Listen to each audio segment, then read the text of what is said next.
ఇప్పటికైతే ఫిషింగ్ హార్బర్కి అయితే వచ్చేసాం ఫ్రెండ్స్. నాకు తెలిసినంత వరకు అయితే ఇదే ఫిషింగ్ హార్బర్ ఉండొచ్చు. మా బ్యాక్ సైడ్ ఉన్నది అయితే చూస్తే మాత్రం ఇదే అనిపిస్తుంది. ఇదిగో మీకు బ్యాక్ సైడ్ కనిపిస్తున్న బోట్స్ నాకు తెలిసి ఇదే ఫిషింగ్ హార్బర్ ఉంటుంది. పాండే ఫిషింగ్ హార్బర్స్ చూడండి. లేదు, అది మనం వచ్చింది ఇదే ఫిషింగ్ హార్బర్. సముద్రం తన అవతల కదా. ఇంతకుముందు మేము వచ్చింది ఇటు సైడ్ ఇదే మ్యాంగ్రోవ్ ఫారెస్ట్. ఇది మేము వచ్చిన బోటు. ఇటు సైడ్ మొత్తం బోటర్స్ ఉన్నాయి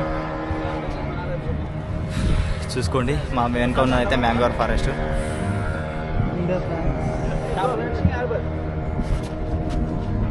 మేము అనుకున్నట్టయితే ఇదే ఫిషింగ్ హార్బర్ అని క్లారిటీ చేసేసిండు.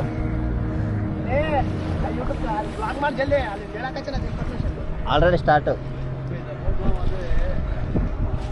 ఇవే ఫిషింగ్ హార్బర్స్. బోట్లు అయితే బాగానే ఉన్నాయి, పెద్ద పెద్దవి, చేపలు వేట వెళ్ళేటివి. నాకు కూడా లైఫ్లో ఒక కోరిక ఉంది. ఏదో ఒక రోజు నేను కూడా ఈ సముద్రంలో చేపల వేటకు వెళ్ళాలని ఒక కోరిక ఉంది. ఎందుకో కలిగింది నాకు తెలియదు. చేపలు తినడానికి అనుకుంటా బహుశా. పెద్ద పెద్ద బోటులు ఇల్లు ఉన్నట్టున్నాయి.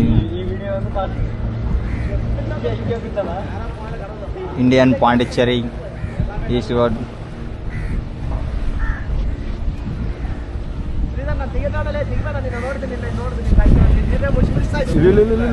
బా బా తెగి బా బా బోటింగ్ తెగండి బాలే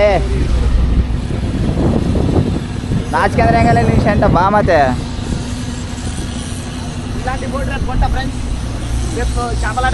మా ఓడు వీడియోలు తీసాడే దాన్ని ఫీల్ అవుతున్నాడు.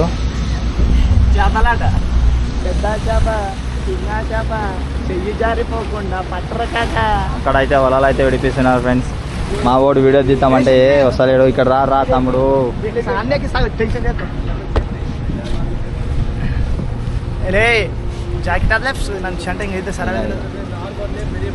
ఫ్రెండ్స్ ఇప్పుడైతే మేమైతే వచ్చేసాము. 3 ప్లేసెస్ అయితే విసింగ్ అయినాము. Last one mouth river. First గోడ్ల తర్వాత విషయము వాళ్ళకి అర్థమైంది అనుకో మా గుద్దాలు అయింటారు. ఫస్ట్ ఆఫ్ ఆల్ ఏమైందంటే ఇంకో ప్లేస్ అయితే విషయం చేసేది ఉంటుంది. అదొకటైతే చూసేసాము. మా వాడు గుడ్డోన్లాగా అద్దాలు పెట్టుకున్నాడు, పెద్ద అద్దాలకి ఎర్రిపోకొడీడు. చూస్తే ఇదే ఫిషింగ్ హార్బరు అయిపోయింది అనుకుంటా. ఇంకా లాస్ట్ వన్ అయితే మా పక్కన అయితే ఒక బోట్ పోతుంది ఫ్రెండ్స్. అందులో ఫ్యామిలీ పర్సన్స్ వాళ్ళు అయితే ఉన్నారు. వైడ్ యాంగిల్ ఫోటో దిగి మేడం